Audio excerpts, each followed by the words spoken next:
இந்த வருகின்ற சட்டமன்ற தேர்தலில் நான் பல்வேறு பொறுப்புகளை இந்த சென்னை மாநகராட்சியில் வந்து இருந்ததுனால இந்த உங்களுடைய நிர்வாகத்தில் என்னென்ன பிரச்சனைகளை வந்து தீர்க்கிறதுக்கு எனக்கு வசதியாக இருக்குதுக்கு தூய்மை பணியாளர்களின் பிரச்சனையை வந்து கடந்த ஒரு 6 மாதமாக சென்னை மாநகராட்சியில் இருந்தது.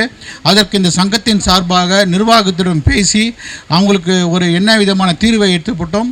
ஏற்கனவே 11 மண்டலங்கள் தனியார் மயம் ஆக்கப்பட்டது அதிமுக ஆட்சியில். அதுக்கு முன்னாடி வந்து அண்ணன் ஸ்டாலின் அவர்கள் மேயராக இருக்கும்போது 3 மண்டலம் ஆக்கினாங்க. இப்போது 2 மண்டலம் வந்து தேவையில்லாமல் பிரச்சனைகள் இப்போ வந்து ஒரு முடிவுக்கு வந்திருக்கு.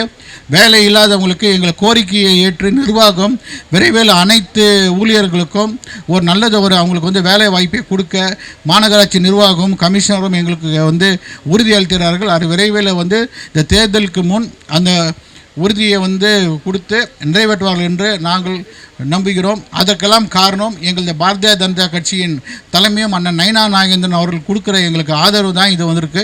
அதே போல் இந்த சென்னையை பொறுத்த மட்டும் இந்த சட்டமன்ற தேர்தலில் வந்து மிகப்பெரிய வந்து ஒரு எழுச்சியை வந்து நமது பாரதிய ஜனதா கட்சியும் அதிமுகவும் நடக்கப் போகிறது.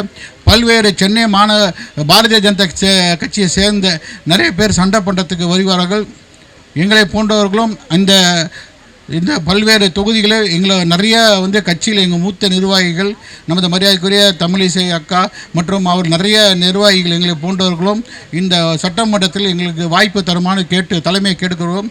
குறிப்பாக என்னை பொறுத்த மட்டும் தலைமையை வந்து நான் நைனா நாகேந்திரன் அவர்களை இந்த வேளச்சேரி சட்டமன்றத்தில் வந்து போட்டியிட வாய்ப்பு கேட்டிருக்கிறேன். அவர்களும் பரிசீலிக்கிறேன்னு சொல்லியிருக்கிறார்கள். ஏன்னா ஏறத்தாழ இந்த பகுதியில் வந்து 50 வருடம் நானே இந்த பகுதியில் இருக்கிறேன்.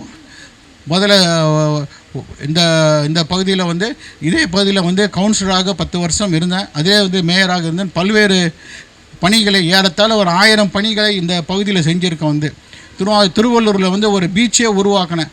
நான் வந்து ஒரு கவுன்சிலராக இருக்கும்போது அதுக்கு அவர் 7 அடி பள்ளம் அந்த பீச்சில் அந்த ஏறத்தாழ அந்த உருவாக்கினதுனால தான் வால் கட்டினா தான் சுனாமி நடக்கும்போது அதை காப்பாற்ற முடிஞ்சது அந்த திருவள்ளூர் நகர் மக்கள். அதே போல் ஃபயர் சர்வீஸ் வந்து இல்லவே இல்லை. நான் கவுன்சிலர் ஆகும்போது அப்போ இருக்க மேயரை வந்து கோரிக்கை வைத்து ஒரு ஃபயர் சர்வீஸை வந்து உருவாக்கினேன். ஒரு ஸ்டேஷனே வந்து மருந்தீஸ்வர் கோயில் பக்கத்தில் திருவான்மூர் குப்பத்தில் தண்ணியே வர மேடு ஸ்பெஷல் மோட்டர்லாம் போட்டு கிளியர் பண்ணோம். இது மாதிரி ஓடக்குப்பம் மாஸ்க் லைட்டு அனைத்து ஏரியாவில் இருக்கிற அனைத்து பிரச்சனைகளும் ஏறத்தாழ ஒரு 1000 பிரச்சனையை தீர்வு கண்டு இருப்பேன். இதை போன்ற வந்து இப்போ இருக்க சோஷியல் மீடியாவை நம்பி நான் இல்லை. ஏன்னா அது அனைத்தும் இந்த ரெக்கார்டு இருக்குது. மாஸ்க் லைட்லேருந்து சின்ன பிரச்சனைகள் பொது பிரச்சனைகள் ஏறத்தாழ இருக்குது. அந்த அடிப்படையில் நான் வந்து எங்கள் தலைமையிடம் ஒரு கேட்டிருக்கேன். தலைமையை வந்து ஒரு நல்ல முடிவெடுப்பாங்க சொல்கிறேன். அப்படி சீட்டு கிடைக்காட்டி கூட நான் வந்து கட்சி கோஷ்டம் வேலை செய்து யார் இருப்பானோ. ஆனால் தேசிய ஜனநாயக முன்னணி சார்பாக இந்த தொகுதியை வந்து வெற்றி அடையும்.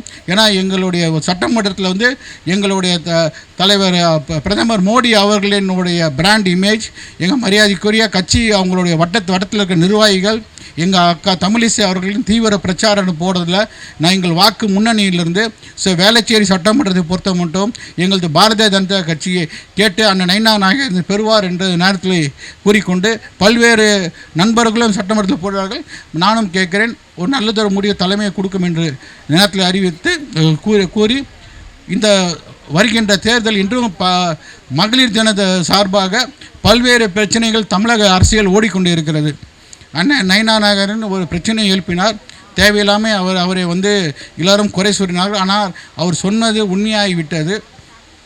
அதே போல் இன்றைக்கி காங்கிரஸ் கட்சி வந்து இன்றைக்கி வந்து ஒரு 5 கட்சியை மாறி ஒரு அமாவாசை செல்வ பிறந்தகை வந்து அவர் வந்து சிதம்பரமும் சேர்ந்து இன்றைக்கி வந்து ஒரு பொருந்தாத கூட்டணியாக 28 சீட்டு. ராகுல் காந்தி என்ன சொன்னார்னா, நான் தமிழ்நாட்டுக்கு பிரச்சாரத்துக்கே வரமாட்டேன்னு சொன்னார்.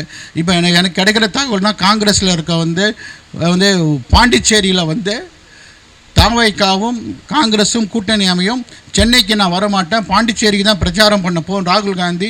ஸோ பாண்டிச்சேரியில் பார்த்திங்கன்னா விஜயும் ராகுல் காந்தி ஒரே மேடையில் ஏறுவார்கள். தமிழகத்தில் வந்து கார்கே தான் வந்து வரப்போகிறாரு. தமிழகத்திற்கு வந்து ராகுல் காந்தி வரப்போகிறதில்ல. அந்த 28 வந்து தோக்கிற சீட்டு காங்கிரஸே தோக்கடிச்சிடும், திமுகவும் தோக்கடிச்சிடும். அந்த 28 சீட்டும் நம்ம அதிமுகவும் பாஜகவும் நல்ல கேண்டிடேட் போட்டு வெற்றி அடைவார்கள். செல்வ பிறந்தகை பொறுத்த மட்டும் இந்த எலெக்ஷனை பொறுத்த மட்டும் கெட் அவுட் கிடையாது. டெல்லி தலைமை அவரை ப்ளீஸ் கெட் அவுட் என்று சொல்லி புதிய தலைவர் வராங்கன்னு சொல்கிறாங்க. அவர் தேவையெல்லாம் எங்கே போனாலும் பாஜக வந்து வம்புக்கு இருக்கிறார். பாஜக வம்புக்கு இருக்கிற வேலைலாம் வச்சுக்காதீங்க. உன் சரித்திரத்தை எல்லாமே வந்து எங்களுக்கு முன்னாள் தலைவர் அண்ணாமலை கோரிட்டு காமிச்சார். வந்து இந்த இதுக்குள்ள அஞ்ச மாட்டோம். அது தேர்தலை பொறுத்த மட்டும் நாங்கள் வந்து எலெக்ஷன் கமிஷனில் வந்து இந்த போலீஸ் பண்ணுற அட்ராசிட்டி, இந்த மணி பவர் போன்றதில் வந்து அன்றைக்கி அண்ணன் நயனா நாகேந்திரன் சொன்ன கருத்து ஏற்ப தேர்தல் அதிகாரி டெல்லியிலேருந்து வந்த சீஃப் எலெக்ஷன் கமிஷன் தகவல் கொடுத்துருக்கோம். நீங்களாம் யாரும் வந்து கவலைப்பட வேண்டாம். டெல்லி தலைமை உங்களுக்கு உறுதுணையாக இருக்குது. குறிப்பாக நமது உள்துறை அமைச்சர் அமித்ஷா அவர்கள் இந்த தேர்தல் போலீஸ் அப்சர்வர் போட்டு நல்லதொரு தேர்தல் அதிகாரிகளெல்லாம் அமைச்சு டெல்லியில் அமைச்சு உறுதுணையாக இருப்பார்கள். இந்த தேர்தலை பொறுத்த மட்டும் அதிமுக பாஜக கூட்டணி வெற்றி பெறும். நமது அண்ணன் எடப்பாடி அவர்கள் தலைமையில் நல்லது ஒரு ஆட்சி அமையும். அண்ணன் நயனா நாகேந்திரன் போன்றவர்கள் உறுதுணையாக இருந்த கூட்டணி வெறும். மகளிர் தினம் உங்கள் வாக்கு முக்கியம். நீங்கள் அனைத்தும் உங்கள் ஊழியர்களுக்கெல்லாம் சென்று எல்லாமே பாரதிய ஜனதா கட்சி உங்களுக்கு என்றைக்குமே உங்கள் பிரச்சனைக்காக உறுதி இருக்கும் நேரத்தில் கூறி இந்த சிறப்பான நிகழ்ச்சியை உறுதுணையாக இருந்து எனக்கு ஏற்பாடு செய்ய தூண்டிய நமது புருஷோத்தமன் அவர்களுக்கும் நமது நிர்வாகி ஷர்மில் அவர்களுக்கும் எப்போதும் எனக்கு எல்லா நிகழ்ச்சிக்கும் உறுதியாக இருக்கும் எனது பாசமிகு அன்பு நண்பர் மாவட்ட தலைவர் குமார் அவர்கள் நேரத்தில் நன்றியை சொல்லி விடைபெறுகிறேன். நன்றி, வணக்கம்.